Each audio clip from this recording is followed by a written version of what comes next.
जैसा हो रहा है वैसा होने दो, व्यर्थ की चिंता मत करो। तुम्हारे मन के भीतर विचारों का जो एक भयंकर तूफान चल रहा है, जो तुम्हें दिन रात बेचैन किए हुए है, उसे थोड़ा शांत होने दो। तुम हर समय इस प्रयास में लगे रहते हो कि चीजें तुम्हारे अनुसार चलें। तुम चाहते हो कि परिस्थितियां तुम्हारी मुट्ठी में रहें, लोग तुम्हारे मन के मुताबिक व्यवहार करें और भविष्य बिल्कुल वैसा ही आकार ले जैसा तुमने अपनी कल्पनाओं में गढ़ रखा है। और जब ऐसा नहीं होता, जब जीवन तुम्हारी योजनाओं के विपरीत दिशा में बहने लगता है, तो तुम घबरा जाते हो। तुम्हारे भीतर एक अज्ञात भय जन्म लेने लगता है। तुम उस पानी की धारा को अपने हाथों से रोकने का प्रयास करने लगते हो जिसका बहाव अत्यंत तीव्र है। तुम जितना उस धारा को रोकने का प्रयास करते हो, तुम उतने ही थकते जाते हो, उतने ही निराश होते जाते हो और अंततः टूट कर बिखर जाते हो। तुम्हारी आत्मा भीतर ही भीतर चीत्कार कर रही है, क्योंकि तुमने अपने ऊपर इस ब्रह्मांड को चलाने का एक ऐसा अदृश्य और व्यर्थ बोझ लाद लिया है जो वास्तव में तुम्हारा है ही नहीं। मेरे बच्चे, इस सत्य को अपने हृदय की गहराइयों में उतरने दो कि तुम इस सृष्टि के नियंता नहीं हो, तुम केवल एक साक्षी हो, एक यात्री हो। इसलिए जो घटित हो रहा है उसे स्वीकार करना सीखो। संसार की इस बहती हुई नदी में अपनी नाव की पतवार को कसकर पकड़ने और लहरों से लड़ने के बजाय पतवार को उस परमेश्वर के हाथों में सौंप दो और शांत भाव से देखो कि वो तुम्हें किस किनारे पर ले जाता है। हम मनुष्यों की सबसे बड़ी विडंबना यह है कि हम अपनी सीमित बुद्धि से उस अनंत और सर्वज्ञ परमात्मा की योजनाओं को तौलने का दुस्साहस करते हैं। जब जीवन में कुछ ऐसा होता है जो हमें अप्रिय लगता है, जो हमें दुख देता है, तो हम तुरंत ये निष्कर्ष निकाल लेते हैं कि हमारे साथ अन्याय हो रहा है। हम रोते हैं, ईश्वर से शिकायत करते हैं और रातों की नींद हराम कर लेते हैं। हम ये सोचते हैं कि यदि ऐसा न होकर वैसा हुआ होता तो जीवन कितना सुखी होता। ये यदि और काश का जो माया जाल है, ये तुम्हारी शांति का सबसे बड़ा शत्रु है। तुम ये क्यों भूल जाते हो कि जो हो रहा है वो किसी बहुत बड़ी योजना का हिस्सा है। जब एक कुशल चित्रकार एक विशाल और सुंदर चित्र बनाता है, तो यदि तुम बहुत करीब से केवल एक रंग या एक रेखा को देखोगे तो वो तुम्हें बेतरतीब और अर्थहीन लगेगी। तुम्हें लगेगा कि ये काला रंग यहां क्यों है, ये टेढ़ी रेखा यहां क्यों खींची गई है। परंतु जब तुम पीछे हटकर उस पूरे चित्र को समग्रता में देखोगे, तब तुम्हें समझ में आएगा कि वो काला रंग और वो टेढ़ी रेखा उस चित्र की सुंदरता को उभारने के लिए कितनी आवश्यक थी। तुम्हारा जीवन भी ईश्वर के हाथों से बन रहा एक ऐसा ही दिव्य चित्र है। आज जो घटना तुम्हें दुखद, अनुचित या व्यर्थ लग रही है, वो तुम्हारे भविष्य के किसी बहुत बड़े कल्याण की पृष्ठभूमि तैयार कर रही है। इसलिए उस चित्रकार के काम में अपनी व्यर्थ की चिंताओं का विघ्न मत डालो, उसे अपना काम करने दो। जैसा हो रहा है वैसा होने दो। भगवान श्री कृष्ण ने अपने उपदेशों में बार बार इसी समर्पण और स्वीकार भाव पर सबसे अधिक बल दिया है।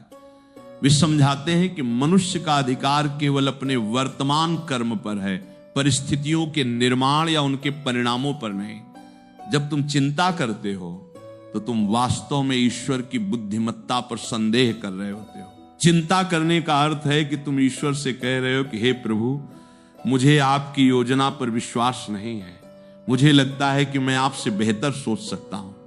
क्या ये अहंकार नहीं है? क्या ये अज्ञान नहीं है? तुम एक छोटे से कल को नहीं देख सकते और वो परमात्मा जन्म जन्मांतरों का ज्ञाता है।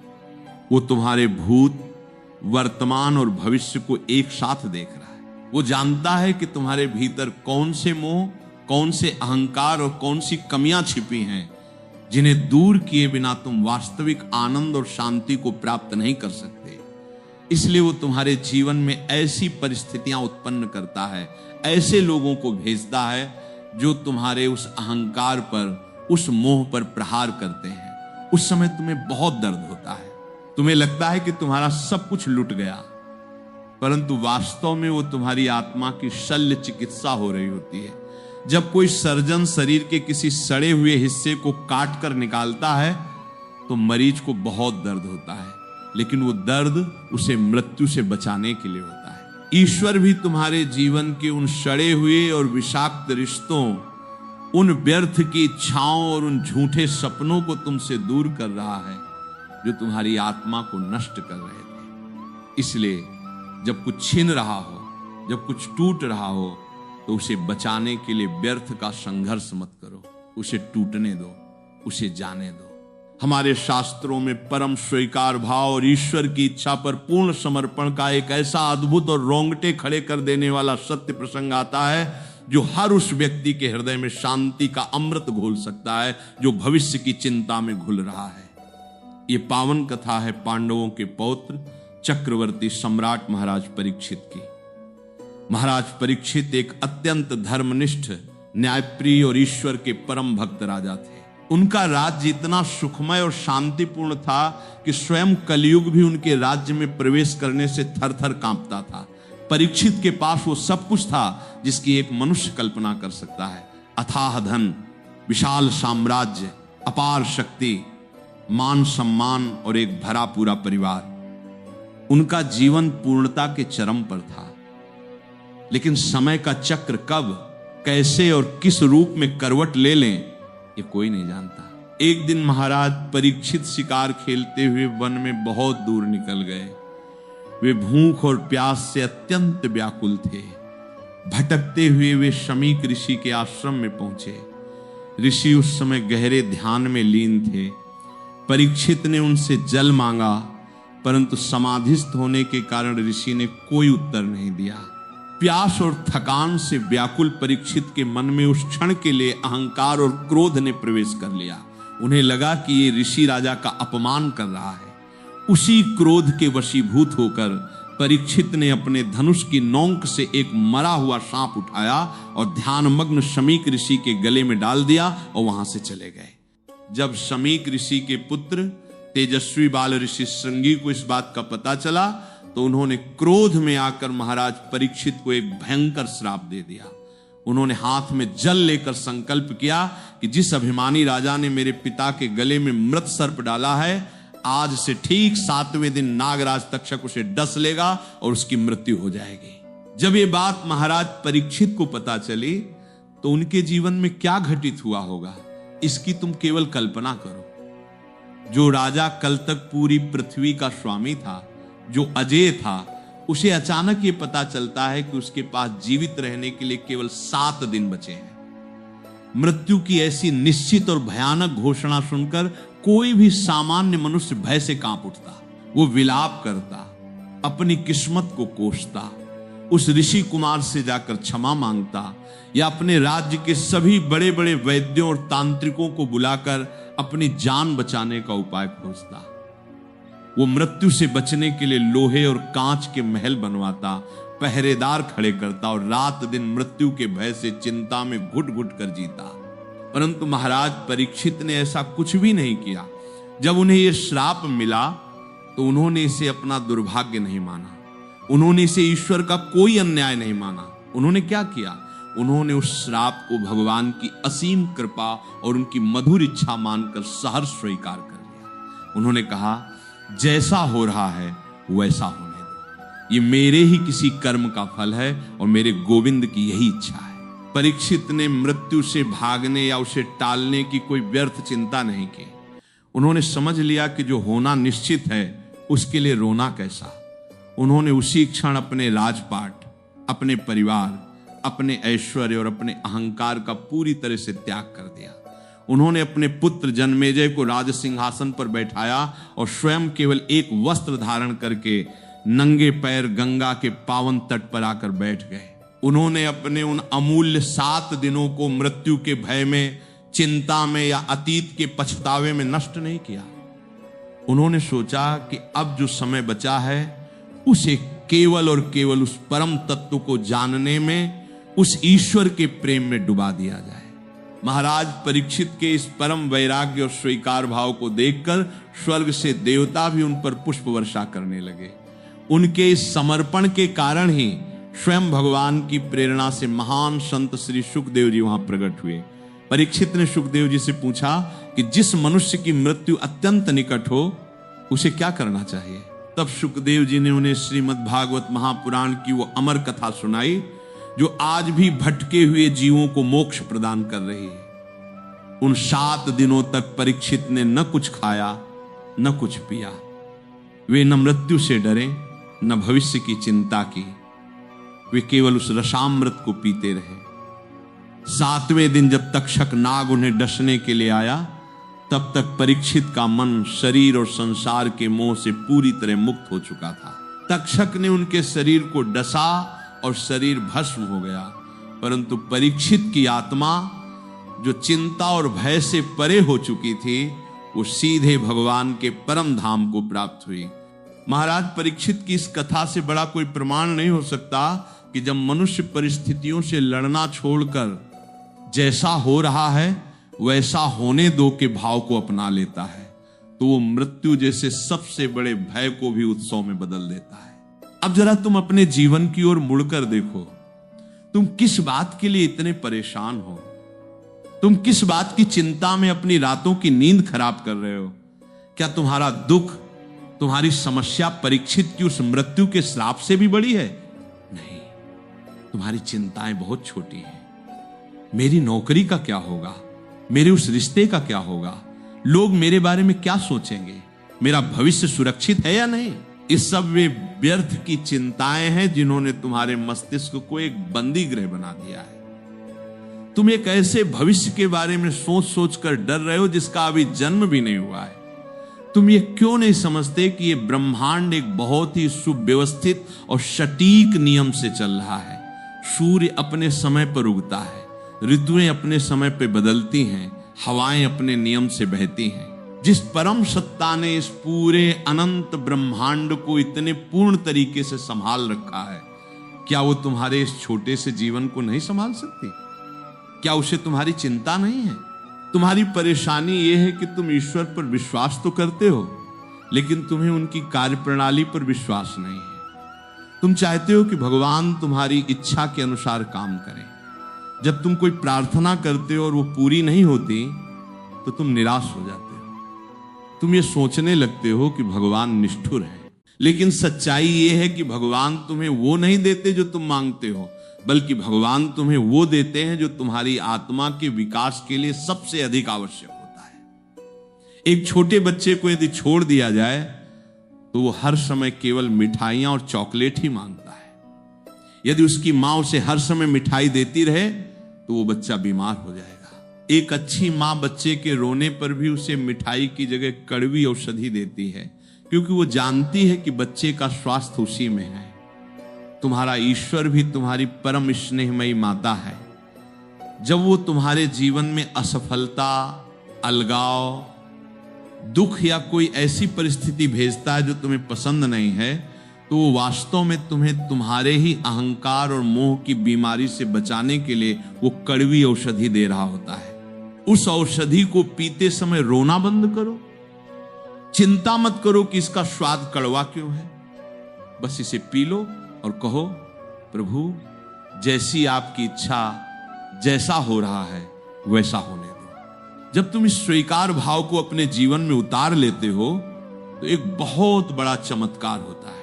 तुम्हारे कंधों से वो भारी बोझ अचानक गिर जाता है जिसे तुम वर्षों से ढो रहे थे। तुम्हें एक ऐसी गहरी शांति का अनुभव होता है जिसका तुमने पहले कभी स्वाद नहीं चखा था।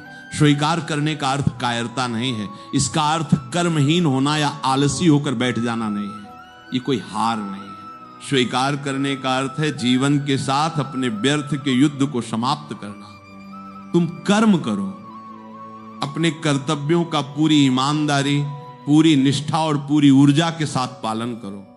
यदि तुम्हारे सामने कोई चुनौती है तो उससे निपटने का पूरा प्रयास करो, लेकिन उस प्रयास के परिणाम को अपनी मुट्ठी में बांधने की जिद छोड़ दो। तुम तीर चलाओ, पूरे लक्ष्य और ध्यान के साथ चलाओ, लेकिन तीर कमान से निकलने के बाद ये चिंता करना छोड़ दो कि वो निशाने पर लगेगा या नहीं। हवाओं का रुख, लक्ष्य की स्थिति, ये सब उस परमेश्वर के हाथ में छोड़ दो। यदि तीर निशाने पर लगता है तो ईश्वर का धन्यवाद करो, और यदि तीर चूक जाता है तो भी ईश्वर का धन्यवाद करो कि शायद उस निशाने का लगना तुम्हारे लिए सही नहीं था। आज के समय में मनुष्य की सबसे बड़ी बीमारी ये ओवर थिंकिंग या अत्यधिक विचार करना है। तुम अपने मन में एक ही बात को बार बार घुमाते रहते हो। किसी ने तुम्हें कुछ कड़वा कह दिया तो वो बात तुम्हारे मन में महीनों तक गूंजती रहती है। तुम सोचते हो कि उसने ऐसा क्यों कहा, मुझे उसे ये जवाब देना चाहिए था, मैं अब उससे ऐसा बदला लूंगा। कोई काम बिगड़ गया तो तुम सोचते हो कि ये केवल मेरे साथ ही क्यों होता है, मेरी किस्मत ही खराब है। ये विचारों का जाल एक मकड़ी के जाले के समान है। तुम जितना इसमें उलझते हो ये तुम्हें उतना ही जकड़ता जाता है। अंततः ये तुम्हारी सारी जीवन ऊर्जा चूस लेता है और तुम अवसाद, तनाव और निराशा से भर जाते हो। इस जाले से बाहर निकलने का केवल एक ही अस्त्र है और वो है वर्तमान क्षण में जीना और परिस्थितियों को साक्षी भाव से देखना। साक्षी भाव का अर्थ है खुद को अपने विचारों और परिस्थितियों से अलग करके देखना। जब तुम सड़क के किनारे खड़े होकर आते जाते वाहनों को देखते हो तो क्या तुम हर वाहन के पीछे भागते हो? क्या तुम ये चिंता करते हो कि वो लाल रंग की गाड़ी कहां जा रही है? नहीं, तुम बस चुपचाप देखते हो। इसी तरह अपने मन में उठने वाले विचारों को, जीवन में आने वाली घटनाओं को केवल एक दर्शक की भांति देखो। सुख आए तो कहो कि ठीक है, ये भी गुजर जाएगा। दुख आए तो शांत भाव से कहो कि ठीक है, ये भी गुजर जाएगा। कोई तुम्हारी प्रशंसा करे तो उसे अपने अहंकार पर मत चढ़ने दो। कोई तुम्हारी निंदा करे तो उसे अपने हृदय को छलनी मत करने दो। ये दुनिया एक सराय है और यहां आने वाले लोग, यहां मिलने वाली परिस्थितियां केवल यात्री हैं। किसी भी यात्री को हमेशा के लिए अपना बनाने की जिद मत करो। उन्हें आने दो और उन्हें जाने दो। तुम अपनी ऊर्जा को उन चीजों पर नष्ट कर रहे हो जो तुम्हारे नियंत्रण में है ही नहीं। क्या तुम किसी दूसरे व्यक्ति की सोच को बदल सकते हो? क्या तुम बीते हुए कल को वापस लाकर अपनी गलती सुधार सकते हो? क्या तुम आने वाले कल की गारंटी ले सकते हो? जब इन तीनों में से कुछ भी तुम्हारे हाथ में नहीं है तो फिर चिंता किस बात की? तुम्हारे हाथ में केवल ये आज है, ये अभी का क्षण है। इस क्षण को तुम चिंता की चिता पर जला रहे हो। जब तुम चिंता करते हो तो तुम अपने आज के सुख को, आज की शांति को अपने ही हाथों से नष्ट कर रहे होते हो। तुम उस परमात्मा के दिए गए इस बहुमूल्य जीवन का अपमान कर रहे होते हो। अपने आप को क्षमा करना सीखो और दूसरों को भी क्षमा करना सीखो। कभी कभी तुम परिस्थितियों से ज्यादा अपनी ही पुरानी गलतियों के लिए खुद को सजा देते रहते हो। तुम्हें लगता है कि यदि मैंने उस समय वो निर्णय न लिया होता, यदि मैंने उस व्यक्ति पर विश्वास न किया होता तो आज मेरा जीवन ऐसा न होता। ये अपराध बोध तुम्हारे भीतर एक नासूर बन गया है। मेरे बच्चे, इस अपराध बोध को आज और अभी इसी क्षण त्याग दो। उस समय तुम्हारी बुद्धि और तुम्हारी समझ का जो स्तर था, तुमने उसी के अनुसार सबसे सही निर्णय लिया था। जो गलतियां हुई हैं वे भी उस ईश्वरीय विधान का हिस्सा थी ताकि तुम जीवन का कोई महत्वपूर्ण पाठ सीख सको। तुमने वो पाठ सीख लिया है। अब उस गलती के बोझ को ढोने की कोई आवश्यकता नहीं है। उसे भगवान के चरणों में रख दो और आगे बढ़ जाओ। जो लोग तुम्हारे जीवन से जाना चाहते हैं उनके लिए दरवाजे खोल दो। अक्सर तुम उन रिश्तों को बचाने के लिए अपने आत्मसम्मान, अपनी शांति और अपनी आत्मा तक को दांव पर लगा देते हो, जिनमें अब कोई प्राण नहीं बचे हैं। तुम गिड़गिड़ाते हो, तुम रोते हो, तुम ये चिंता करते हो कि यदि ये व्यक्ति चला गया तो मेरा क्या होगा। याद रखो, जो व्यक्ति तुम्हें छोड़कर जा रहा है उसका तुम्हारे जीवन में जो काम था वो पूरा हो चुका है। ईश्वर ने उसे किसी विशेष प्रयोजन से तुम्हारे जीवन में भेजा था और अब वो प्रयोजन समाप्त हो गया है। उसे प्रेम और सम्मान के साथ विदा करो। उसे रोकने की जिद मत करो। जब तुम खाली हाथों से पुरानी चीजों को जाने दोगे तभी तो उन हाथों में ईश्वर कुछ नया, कुछ अधिक सुंदर और कुछ अधिक मूल्यवान रख पाएगा। जब तक तुम सूखी और मृत डालियों को पकड़कर बैठे रहोगे तब तक तुम जीवन के नए और खिले हुए फूलों का आनंद कैसे ले पाओगे। तुम्हारे भीतर जो ये डर बैठा है कि भविष्य में क्या होगा, इस डर को उस परम पिता पर अपने अटूट विश्वास से बदल दो। जब एक छोटा बच्चा अपनी मां की गोद में होता है तो क्या वो ये चिंता करता है कि उसे अगला भोजन कहां से मिलेगा? क्या वो ये चिंता करता है कि वो गिरेगा या नहीं? नहीं, वो निश्चिंत होकर अपनी मां की बाहों में सोता है, क्योंकि उसे पता है कि उसकी मां उसकी हर रक्षा करेगी। तुम भी तो उस परमात्मा के बच्चे हो। तुमने अपनी चेतना को उस दुनियादारी में इतना फंसा लिया है कि तुम उस परम मां की गोद को भूल गए हो। आज आंखें बंद करके उस गोद का अनुभव करो, महसूस करो कि उस अनंत शक्ति ने तुम्हें चारों ओर से सुरक्षित घेरे में रखा हुआ है। तुम्हारे आसपास जो भी तूफान चल रहे हैं वे केवल बाहर हैं। तुम्हारे भीतर उस परमेश्वर की असीम शांति है। जब तुम ये मान लेते हो कि जैसा हो रहा है वैसा होने दो, तो तुम्हारे भीतर एक अद्भुत ऊर्जा का संचार होता है। तुम्हारी वो सारी मानसिक शक्ति जो पहले चिंता करने में, डरने में और योजनाओं को जबरदस्ती लागू करने में नष्ट हो रही थी, वो अब तुम्हारे भीतर केंद्रित हो जाती है। ये ऊर्जा तुम्हारे आत्मिक विकास का कारण बनती है। तुम्हारी आंखें खुल जाती हैं और तुम संसार के इस नाटक को बहुत ही तटस्थ भाव से देखने लगते हो। तुम्हें समझ आ जाता है कि ये धन, ये पद, ये सम्मान, ये रिश्ते सब कुछ पानी के बुलबुले के समान हैं। जो आज है वो कल नहीं रहेगा, और जो वास्तव में तुम्हारा है वो तुम्हारी आत्मा और परमात्मा का संबंध है, जिसे दुनिया की कोई भी परिस्थिति, कोई भी दुख और कोई भी काल तुमसे छीन नहीं सकता। प्रकृति से सीखो। एक पेड़ को देखो, जब भयंकर आंधी आती है तो वो पेड़ आंधी से लड़ता नहीं है, वो अपनी डालियों को हवा के झोंकों के साथ झुकने देता है। वो कहता है जैसी हवा बह रही है मैं वैसा ही हो जाऊंगा, और क्योंकि वो झुक जाता है इसलिए वो आंधी के शांत होने पर फिर से सीधा खड़ा हो जाता है। इसके विपरीत जो पेड़ अहंकार में तनकर खड़े रहते हैं, जो हवा से लड़ने का प्रयास करते हैं, वे जड़ से उखड़कर नष्ट हो जाते हैं। तुम्हारे जीवन में भी जब दुखों की, समस्याओं की आंधी आए तो अपने अहंकार को, अपनी नियंत्रण करने की जिद को छोड़ दो। ईश्वर की उस इच्छा के सामने नतमस्तक हो जाओ, झुक जाओ। जब तुम समर्पण कर दोगे तो आंधी तुम्हारे ऊपर से गुजर जाएगी और तुम्हारा कुछ भी अहित नहीं कर पाएगी। ये चिंता करना छोड़ दो कि तुम्हारा समय कब बदलेगा। समय तो निरंतर बदल ही रहा है। तुम केवल अपने कर्मों को पवित्र रखो। तुम ये सुनिश्चित करो कि तुम्हारे किसी भी कर्म से, किसी भी शब्द से किसी निर्दोष का हृदय न दुखे। तुम सत्य के मार्ग पर चलते रहो, अपनी नियत को साफ रखो। बाकी सब कुछ उस ब्रह्मांड के न्याय पर छोड़ दो। जिसने तुम्हारे साथ बुरा किया है उसका हिसाब तुम्हें नहीं करना है। प्रकृति का अपना एक बहुत ही सख्त और अचूक तराजू है, जिसमें हर आंसू, हर धोखे और हर छल का पूरा हिसाब रखा जाता है। तुम अपनी बुद्धि को इन छोटी छोटी सांसारिक उलझनों से ऊपर उठाओ। तुम वो गरुड़ हो जिसे अनंत आकाश में उड़ना है।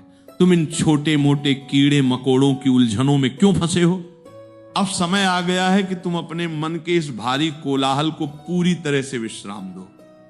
बहुत सोच लिया तुमने, बहुत चिंता कर ली भविष्य की, बहुत योजनाएं बना ली। क्या इन सबसे तुम्हें कोई शांति मिली? क्या कोई समाधान निकला? नहीं। तो फिर अब उस मार्ग को छोड़ दो जो तुम्हें केवल थकान और निराशा दे रहा है। आज इसी क्षण से यह संकल्प लो कि चाहे परिस्थितियां कैसी भी हों, तुम व्यर्थ की चिंता नहीं करोगे। यदि कोई काम बिगड़ रहा है तो मन में कहो कृष्ण अर्पणम अस्तु। यदि कोई काम बन रहा है तो भी कहो कृष्ण अर्पणम अस्तु। सब कुछ उन्हें अर्पित कर दो। जब तुम अपना सब कुछ उन्हें सौंप दोगे तो तुम्हारी हार भी उनकी हार बन जाएगी और तुम्हारी जीत भी उनकी जीत बन जाएगी। और वो परमेश्वर, वो तीनों लोकों का स्वामी कभी हार नहीं सकता। तुम्हारे भीतर एक असीम शांति का सागर हिलोरे ले रहा है। बस तुम बाहर के तूफानों पर ध्यान देना बंद करो, अपने भीतर उतरो। जब भी मन घबराए, जब भी चिंता तुम्हें घेरने का प्रयास करे, तो एक लंबी और गहरी सांस लो, अपने हृदय पर हाथ रखो और स्वयं से कहो सब कुछ ठीक है, ईश्वर मेरे साथ है। वो जो भी कर रहा है वो मेरे परम कल्याण के लिए है। मैं उसकी इच्छा में अपनी इच्छा मिलाता हूं। जैसा हो रहा है वैसा होने दो। ये कोई साधारण वाक्य नहीं है, ये एक बहुत बड़ा आध्यात्मिक मंत्र है। ये मंत्र तुम्हारे जीवन के हर ताले को खोल देगा, तुम्हारे हर दुख को हर लेगा और तुम्हें उस परमानंद की ओर ले जाएगा जिसकी तुम्हें जन्मों जन्मों से तलाश है। अब अपने माथे से चिंता की इन लकीरों को मिटा दो, चेहरे पर एक सौम्य और निश्चल मुस्कान लाओ। जीवन बहुत सुंदर है मेरे बच्चे, ये ईश्वर का दिया हुआ एक बहुत बड़ा उत्सव है। इस उत्सव को चिंता की राख से मैला मत करो।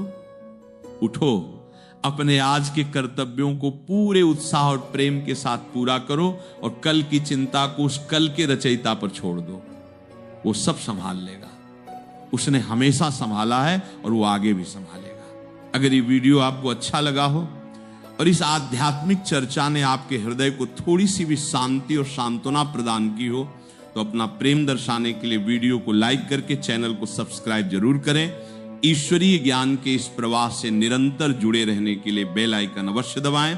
अपने मन के पवित्र भावों और भगवान के प्रति अपने अटूट विश्वास को प्रकट करने के लिए कमेंट में राधे राधे जरूर लिखें। इस ज्ञान को, इस प्रकाश को केवल अपने तक सीमित न रखें। क्या पता आपका एक छोटा सा प्रयास किसी निराश हृदय में आशा का दीप जला दे। इसलिए ये वीडियो अपने दोस्तों, परिवारजनों के साथ शेयर जरूर करें। मिलते हैं किसी और वीडियो में एक नई आध्यात्मिक प्रेरणा के साथ। तब तक के लिए राधे राधे, जय श्री कृष्णा।